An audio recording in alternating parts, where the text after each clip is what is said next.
Hi ಎಲ್ಲರಿಗೂ welcome back to my vlog Archana vlogs. ಏನು ಅಂತ ಅಂದರೆ ಇದು ಪ್ರಿಪ್ರೇಷನು ಫ್ಯಾಮಿಲಿ ಟ್ರಿಪ್ ಮಾಡಿದ್ವಿ ಹೊರನಾಡು ಶೃಂಗೇರಿ ಗೋಕರ್ಣ.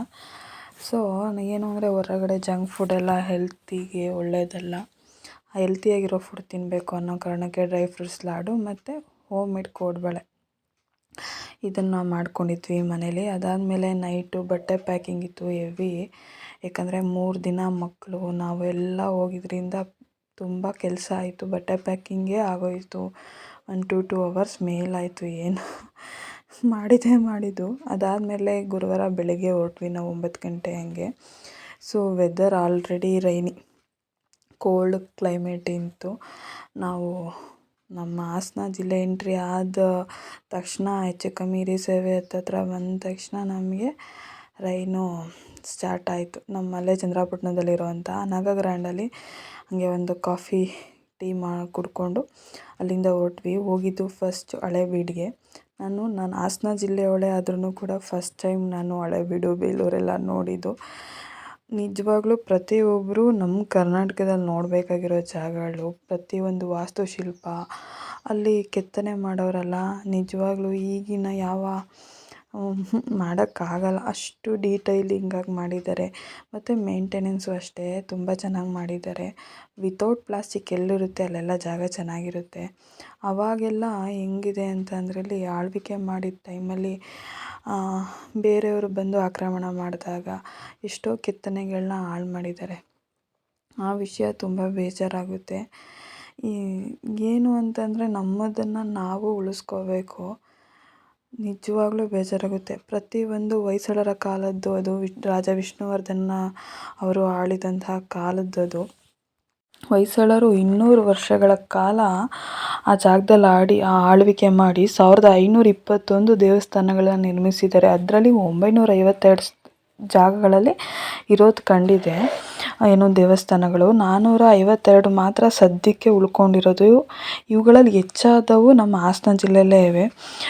ಗೊತ್ತಿರ್ಬೋದು ಎಲ್ಲರಿಗೂ, ಬೇಲೂರು, ಹಳೇಬೀಡು ಮತ್ತು ಪಂಚಲಿಂಗೇಶ್ವರ ದೇವಸ್ಥಾನ ಅಂತ ಇದೆ ಕಿಕ್ಕೇರಿ ಹತ್ರ, ಅದಂತೂ ತುಂಬ ಚೆನ್ನಾಗಿದೆ. ಅದಾದಮೇಲೆ ನಮ್ಮ ಚನ್ನರಾಯಪಟ್ಟಣ ತಾಲೂಕಿನ ಶ್ರವಣಬೆಳಗೊಳ ಜೈನ ಸ್ಮಾರಕಗಳಿವೆ. ಒಳಗಡೆ ನಿಜವಾಗ್ಲೂ ಪ್ರತಿಯೊಂದು ಒಂದೊಂದು ಕಂಬದಿಂದ ಕೈ ಹಿಂಗೆ ಹೋಗುತ್ತೆ. ಅಲ್ಲಿ ಗೈಡ್ ಅವ್ರು ಹೇಳ್ತಾಯಿದ್ರೆ ನೋಡೋಕ್ಕೆ ಕೇಳೋಕ್ಕೆ ಒಂಥರ ಚೆನ್ನಾಗಿದೆ.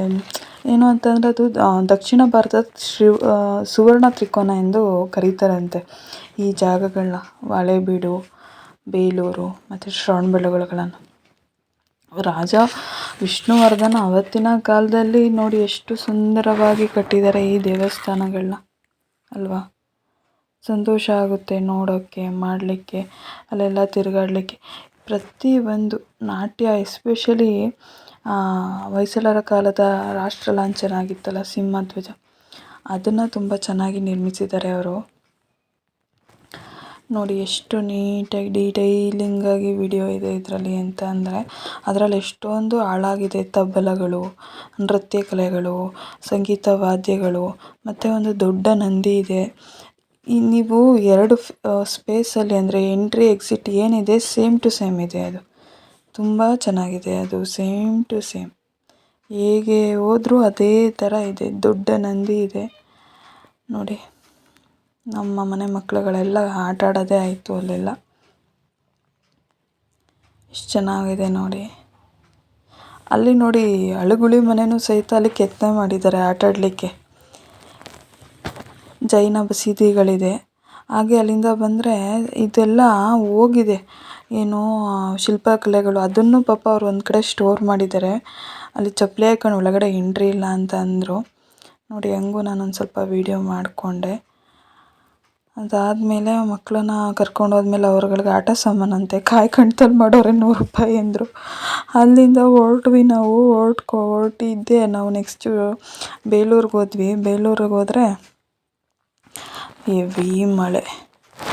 ಯಾಕಾದರೂ ಟ್ರಿಪ್ ಹೋದ್ವಪ್ಪ ಅನ್ನಿಸ್ಬಿಡ್ತು. First day starting Belur Chennakeshava Swamy ಗೋಪುರ, ಅದು ಗೋಪುರದಿಂದ ನಾವು ಏನು ಅಂತ ಅಂದರೆ ದೇವ್ರ ದರ್ಶನ ಮಾಡೋಕ್ಕೆ ಹೋಗಲಿಲ್ಲ, ರಶ್ ತುಂಬ ಮಳೆ ಇತ್ತು.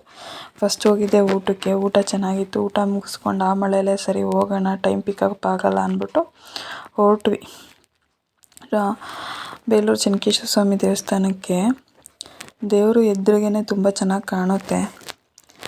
ಜಾಗ ನೋಡಿ ಸುತ್ತಲೂ ಎಷ್ಟು ದೊಡ್ಡದಿದೆ. ವಿಷ್ಣುವರ್ಧನ್ ಆ್ಯಕ್ಟ್ರ್ಗಳು ವಿಷ್ಣುವರ್ಧನ್ ಅವ್ರದ್ದು ಮೂವಿಗಳೆಲ್ಲ ಇಲ್ಲಿ ಶೂಟಿಂಗ್ ಮಾಡಿದ್ದಾರೆ. ಎಷ್ಟು ಚೆನ್ನಾಗಿ ಮಾಡಿದ್ದಾರೆ ಅಂದರೆ ಅಷ್ಟು ಚೆನ್ನಾಗಿದೆ. ಒಳಗಡೆ ಎಂಟ್ರಿ ಆದರೆ ನಿಮಗೆ ದೇವರು ಕಾಣುತ್ತೆ.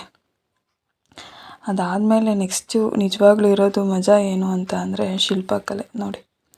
ಬೇಲೂರು ಶಿಲಾಬಾಲಿಕೆ ಅಂತ ಅಂತಾರಲ್ಲ ನೋಡಿ, ಇದು ಮೇಲ್ಗಡೆ ಗೋಪುರದಲ್ಲಿ ಮಾಡಿರೋದು. ಇಲ್ಲಿ ನೋಡಿ, ಒಂದು ಹಿಂದೆ ಅದು ಬೆರಳು ಹೋಗುತ್ತೆ ಆ ಶಿಲ್ಪಕಲೆ ಕಂಬದಲ್ಲಿ. ಮೇಲ್ಗಡೆ ರೂಫ್ ಹೆಂಗೈತೆ ನೋಡಿ, ಎಷ್ಟು ಚೆನ್ನಾಗಿದೆ ಅಲ್ವಾ. ಅವರು ಗೈಡು ಹೇಳ್ತಾ ಇದ್ರು, ಹೀಗೆ ಈ ಥರ ಇರೋ ಜಾಗ ಬೇರೆ ಎಲ್ಲೂ ಸಿಗಲ್ಲ. ಮತ್ತು ಅಲ್ಲಿ ಎಲ್ಲ ಶಿಲ್ಪಕಲೆಗಳನ್ನು ಮಾಡಿಬಿಟ್ಟು ಜಾಗನ ಬಿಟ್ಟಿದ್ದಾರೆ. ಏನಕ್ಕೆ ಬಿಟ್ಟವ್ರೆ ಅಂತ ಅಂದರೆ, ಯಾರಾದರೂ ಬೇರೆಯವ್ರಿಗೆ ಆದರೆ ಟ್ರೈ ಮಾಡೋಕ್ಕಾಗುತ್ತಾ ಆ ಥರ ಅಂತ ಮಾಡೋಕ್ಕೆ ಬಿಟ್ಟಿದ್ದಾರೆ ಅಂತ ಅವರು ಗೈಡು ಹೇಳಿದ್ರು. ಅವ್ರುಗಳಿಗೂ ತುಂಬ ನಾಲೆಡ್ಜ್ ಇದೆ. ಯಾಕಂದರೆ ನಾಲೆಡ್ಜ್ ಇಲ್ಲದೆ ಅವರು ಅಷ್ಟೊಂದು ಡೀಟೈಲಿಂಗಾಗಿ ಹೇಳೋಕ್ಕಾಗಲ್ಲ. ನಾನು ನಿಜವಾಗ್ಲೂ ಬೇಲೂರು ಶಿಲಾಬಾಲಿಕೆ ಅಂತ ಹೇಳೋರೆಲ್ಲ ಹೇಗೆ ಏನು ಅಂತ ಅನ್ಕೋತಿದ್ವಿ. ಅವರು ಹೇಳಿದ್ರು, ಹಣೆ ಏನು ಭಾಗ ಐತೆ, ಹಣೆಯಷ್ಟು ಭಾಗ ಮೂಗುದಷ್ಟು ಭಾಗ ನಮ್ಮ ಗದ್ದ, ಅದನ್ನು ಚಂದ್ರಮುಖ ಅಂತ ಕರೀತಾರಂತೆ. ಆ ಚಂದ್ರಮುಖನೇ ಬೇಲೂರು ಶಿಲಾಬಾಲಿಕೆ. ಮೇಲ್ಗಡೆ ರೂಫು ಅಷ್ಟು ಎತ್ತರಕ್ಕೆ 6 ಅಡಿ ಒಳಗಡೆ ಕೆತ್ತನೆ ಮಾಡಿದ್ದಾರೆ. ಇಲ್ಲಿ ಕಾಣಿಸ್ತಿದೆಯಲ್ಲ, ಇದೇ ಚಂದ್ರಮುಖಿ. ಹಣೆ ಎಷ್ಟಿದೆ ಅಷ್ಟೇ ಮೂಗಿದೆ, ಮೂಗೆಷ್ಟಿದೆ ಅಷ್ಟೇ ಗಲ್ಲ ಇದೆ. ತುಂಬ ಚೆನ್ನಾಗಿದೆ. ಸೊ ಪ್ರತಿಯೊಬ್ಬರು ಒಂದ್ಸಲ ಹೋಗಿ ನೋಡಿ ಎಲ್ಲನೂ. ಯಾಕೆ ಅಂತಂದರೆ ನಾವು ಫಾರಿನ್ಗೆಲ್ಲ ಹೋಗಿ ಅಲ್ಲಿದ್ದೇನೋ ನೋಡ್ಕೊಂಬರ್ತೀವಿ, 7 ವಂಡರ್ಸ್ ನೋಡಬೇಕು ಅಂತೀವಿ. ಇಲ್ಲೇ ಇದೆ 7 ವಂಡರ್ಸು. ನಮಗೆ ಹೋಗೋಕೆ ಆರಾಮ್ಸೆ 3-4 ಅವರ್ಸಲ್ಲಿ ಹೋಗಿ ನಾವು ಎಲ್ಲ ನೋಡಿ, ಅಲ್ಲೇ ಜೊತೆಗೆ ಊಟ ಕೊಡ್ತಾರೆ, ಖರ್ಚು ಕಮ್ಮಿ ಬೀಳುತ್ತೆ. ನೋಡ್ಕೊಂಬಂದು ಮಕ್ಳುಗಳಿಗೂ ತೋರಿಸಿದ್ರೇ ಅಲ್ವಾ ಅವ್ರಿಗೂ ನಮ್ಮದು ಇತಿಹಾಸ ಏನು ಅಂತ ತಿಳ್ಕೊಳ್ಳೋಕ್ಕೆ ಆಗುತ್ತೆ. ಯಾರು ಈಗಿನ ಕಾಲದಲ್ಲಿ ಕಲ್ಲಲ್ಲಿ ಮೇಲ್ಗಡೆ ರೂಫಲ್ಲಿ ಈ ಥರ ಚಿತ್ತಾರನ ಮಾಡೋಕ್ಕಾಗುತ್ತೆ, ಕೆತ್ತನೆನ ಅಲ್ವಾ. ತುಂಬ ಚೆನ್ನಾಗಿದೆ ಕೆತ್ತನೆ, ದಯವಿಟ್ಟು ಎಲ್ಲ ನೋಡಿ. ಇದು ಚೆಲುವನಾರಾಯಣ ಸ್ವಾಮಿದು ಪಾದರಕ್ಷೆ, ಚೆನ್ನಕೇಶವ ಸ್ವಾಮಿದು. ಎಷ್ಟು ದೊಡ್ಡದಾಗಿದೆ ಅಂತ ಅಂದರೆ ಅದರದ್ದು ಪಾದರಕ್ಷೆಗಳು. ನಿಜವಾಗ್ಲೂ ನಾವೆಲ್ಲ ಹಿಂದೂಗಳ ಹುಟ್ಟು ಪುಣ್ಯವಂತರಾಗಿದ್ದೀವಿ. ದೇವ್ರ ಶೇಷವಾಹನ ಇದು. ಅದಾದಮೇಲೆ ಚೌಕಾಬಾರ ಅಂತ ಹೇಳ್ತೀವಲ್ಲ ಇವಾಗೆಲ್ಲ, ಲೂಡೋ, ಅದು ಆಚೆ ಬಂದು ಪಕ್ಕದಲ್ಲೇ ಇನ್ನೊಂದು ದೇವಸ್ಥಾನಗಳಿದೆ, ಅದು ಕ್ಲೋಸ್ ಆಗಿತ್ತು ನಾವು ಹೋದಾಗ. ಚೆನ್ನಾಗಿದೆ ದೇವಸ್ಥಾನ. ದಯವಿಟ್ಟು ಎಲ್ಲರೂ ಒಂದ್ಸಲ ಹೋಗಿ ನೋಡ್ಕೊಬನ್ನಿ. ಪ್ರತಿಯೊಂದು ಜಾಗದಲ್ಲೂ ಶಿಲಾಬಾಲಿಕೆಯರಿದ್ದಾರೆ. ಅಂದರೆ ನೀವು ಯಾವ ಫೇಸ್ಗೆ ಹೋದ್ರೂ ಇದೆ. ಜೊತೆಗೆ ಅಲ್ಲಿ ಇರೋ ಕೆತ್ತನೆ ಏನು ಅಂತ ಅಂದರೆ, ಒಂದು ಹೊಯ್ಸಳರಾದ ರಾಜಧಾನಿಯ ರಾಷ್ಟ್ರ ಲಾಂಛನ, ಕೆಳಗಡೆ ಆನೆಗಳ ಸೈನ್ಯ.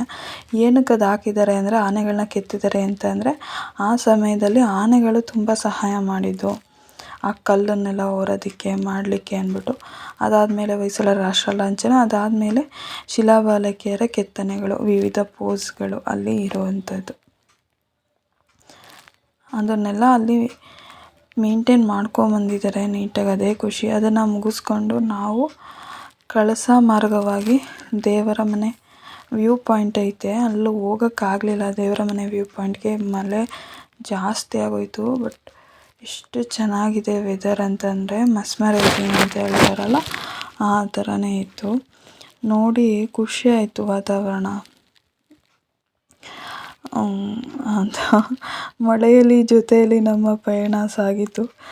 ಕಳಸ ಬಿಟ್ಟು ಮುಂದೆ ಹೋದಾಗ ಒಂದು ಸ್ವಲ್ಪ ಮಳೆ ಕಮ್ಮಿ ಆಯಿತು. ಆ ಮೋಡಗಳನ್ನ ಕವಿದಿದ್ದಂತಹ ಬೆಟ್ಟಗಳು ಅಥವಾ ಬೆಟ್ಟಗಳ ಮೇಲೆ ಹಾಸಿದಂತಹ ಮೋಡಗಳೋ ಗೊತ್ತಿಲ್ಲ, ತುಂಬ ಚೆನ್ನಾಗಿ ಕಾಣಿಸ್ತಿತ್ತು. ನಾವು ಈ ಕಡೆ ಬೆಂಗಳೂರು ಕಡೆ ಎಲ್ಲ ಯಾವಾಗಲೋ ಒಂದು ವಾರ ಕಂಟಿನ್ಯೂಸ್ ಆಗಿ ಮಳೆ ಬಿದ್ದುಬಿಟ್ರೆ ನಮಗೆ ಬಟ್ಟೆ ಒಣಗಿಲ್ಲ, ಚಡ್ಡಿ ಒಣಗಿಲ್ಲ ಅಂತೀವಿ. ಅಲ್ಲಿ ಹೆಂಗಿರ್ತಾರೆ 3 ತಿಂಗಳು 4 ತಿಂಗಳು ಕಂಟಿನ್ಯೂಸ್ ಮಳೆಗಳು. ಬಸ್ ರೂಟ್ ಇಲ್ಲ ಅಲ್ಲಿ ಜನಗಳಿಗೆ ಸರಿಯಾಗಿ, ಆಸ್ಪತ್ರೆ ಸೌಲಭ್ಯಗಳಿಲ್ಲ, ಕರೆಂಟ್ ಇರಲ್ಲ, ನೆಟ್ವರ್ಕ್ ಸಿಗಲ್ಲ. ನಿಜವಾಗ್ಲೂ ನಾವು ಈ ಕಡೆ ಇರೋರೇ ಪುಣ್ಯವಂತರು. ಅಲ್ಲಿ ವಾತಾವರಣ ಚೆನ್ನಾಗಿದೆ, ಬಟ್ ಅದನ್ನು ಬಿಟ್ಟರೆ ಬೇರೆ ಎಲ್ಲದಕ್ಕೂ ಪಾಪ ಅವ್ರಿಗೆ ತೊಂದರೆನೇ ಇದೆ. ನೋಡಿ, ಅದನ್ನು ಮುಗಿಸ್ಕೊಂಡು ನಾವು ಫುಲ್ಲು ಘಾಟ್ ಸೆಕ್ಷನ್ನು ಹೊರ್ನಾಡ್ಗೆ ಹೋದ್ವಿ. ಹೊರ್ನಾಡು ಹಿಂಗೆ ಅದು ಬೆಟ್ಟನ ಇಳಿಯುವಾಗ್ಲೇ ನಮಗೆ ತಲೆ ತಿರುಗ್ದಂಗೆ ಆಗುತ್ತೆ. ಅಷ್ಟು ಘಾಟ್ ಸೆಕ್ಷನ್ ಇದಾಗಿದೆ ಅಲ್ಲಿ. ಅಲ್ಲೇ ನಮ್ಮ ಹೇಮಾವತಿ ಸಹಿತ ಹುಟ್ಟೋದು. ಏನು ಹೊರ್ನಾಡ್ಗೆ ಹೋಗ್ತೀವಲ್ಲ ಆ ಜಾಗದಲ್ಲಿ. ಜೊತೆಗೆ ಅಲ್ಲಿ ಬೈಕ್ ರೈಡಿಂಗ್ಸು ಬಂದಿದ್ರಪ್ಪ ಗಂಡು ಮಕ್ಳುಗಳು. ಅದು ಹೆಂಗೆ ಮೇಂಟೈನ್ ಮಾಡ್ತಾರೋ ಅದೇನು ಗೊತ್ತೇ ಆಗಲ್ಲ ನಮಗೆ. ತುಂಬ ಸಂತೋಷ ಆಗುತ್ತೆ ಆ ಜಾಗಗಳೆಲ್ಲ ನೋಡಿದ್ರೆ. ಅಲ್ಲಿ ಮಳೆಗಾಲದಲ್ಲಿ ಎಷ್ಟು ಮಳೆ ಜೋರಾಗಿ ಹೋಯ್ತದೋ, ಚಳಿಗಾಲದಲ್ಲಿ ಮತ್ತು ಬೇಸಿಗೆಗಾಲದಲ್ಲಿ ವಾತಾವರಣ ತುಂಬ ಹೀಟಾಗಿರುತ್ತೆ. ಬೇಸಿಗೆಗಾಲದಲ್ಲಿ ಅಲ್ಲಿ ಹೆವಿ ಹೀಟು ಇರೋದಕ್ಕೆ ಆಗಲ್ವಂತೆ. ಅಲ್ಲಿ ಅವ್ರು ಹೇಳ್ತಾರೆ ಅಷ್ಟು ಹೀಟ್ ಇರುತ್ತೆ ಅಲ್ಲಿ. ಮಕ್ಕಳುಗಳು, ಸ್ಕೂಲ್ಗೆ ಹೋಗೋ ಮಕ್ಕಳುಗಳು ಕೂಡ ಎಷ್ಟು ಡಿಸಿಪ್ಲಿನಾಗಿ ಸೈಡಲ್ಲಿ ಹೋಗ್ತಿದ್ರು ಅಂತ ಅಂದರೆ, ಕಾಫಿ ಎಸ್ಟೇಟ್ ನೋಡಿ, ಕಳಸ ಆದಮೇಲೆ ನೆಕ್ಸ್ಟ್ ನಾವು ಹೊರ್ನಾಡ್ಗೆ ಹೋಗೋ ಜಾಗದಲ್ಲಿ ಇದ್ದಂಥ ಕಾಫಿ ಎಸ್ಟೇಟು ಕಮ್ಮಿ ಅಲ್ಲಿ ಕಾಫಿ ಎಸ್ಟೇಟ್ ಇರೋದು. ಜಾಸ್ತಿ ಕಾಡೇ ಇರೋದು. ಒಂದೊಂದು ಊರು ಅಲ್ಲಿ ಗ್ರಾಮ ಪಂಚಾಯಿತಿಗಳೇ ಇದೆ. ಸಣ್ಣ ಸಣ್ಣದಾಗಿ ಹರಿಯುವಂತಹ ಝರಿಗಳು, ತೊರೆಗಳು ಅವೆಲ್ಲ ನೋಡಿಕೊಂಡು ಹೊರಟಿದ್ವಿ ಹೊರ್ನಾಡಿಗೆ. ಹೊರ್ನಾಡು ಅನ್ನಪೂರ್ಣೇಶ್ವರಿ ಅಂತೂ ತಾಯಿನೇ ಎದ್ದು ಬರ್ತಿದ್ದಾಳೆ ಅನ್ನೋ ಮಟ್ಟಿಗಿದ್ದಾಳೆ. ತುಂಬ ಸುಂದರವಾಗಿ ಅಲಂಕಾರಿಕವಾಗಿ ನಿಂತಿದ್ದಾಳೆ. ಆ ಪ್ರಕೃತಿ ಮಡಿಲಲ್ಲಿ ನೆಲೆ ನಿಂತವಳೆ ತಾಯಿ. ರಶ್ ಇರಲಿಲ್ಲ, ನಾವು ಹೋಗಿದ್ದು ಆಲ್ರೆಡಿ ಸಂಜೆ ಆಗೋಗಿತ್ತಲ್ಲ, ಸೊ ರಶ್ ಇರಲಿಲ್ಲ. ಆಯಿತು, 2 ಸಲ ದರ್ಶನ ಆಯಿತು. ನಿಶಬ್ದವಾಗಿತ್ತು ಪ್ರಕೃತಿ ಮಡಿಲಲ್ಲಿ ತಾಯಿ.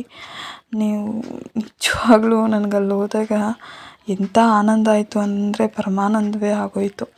ಹೋಗಿ ಅಲ್ಲಿ ಅಕ್ಕಿ ಸೇವೆ ಮಾಡಿಸ್ಕೊಂಡು ನೋಡಿ ಅಮ್ಮನ್ನ ನೋಡ್ಕೊಂಬಂದ್ವಿ.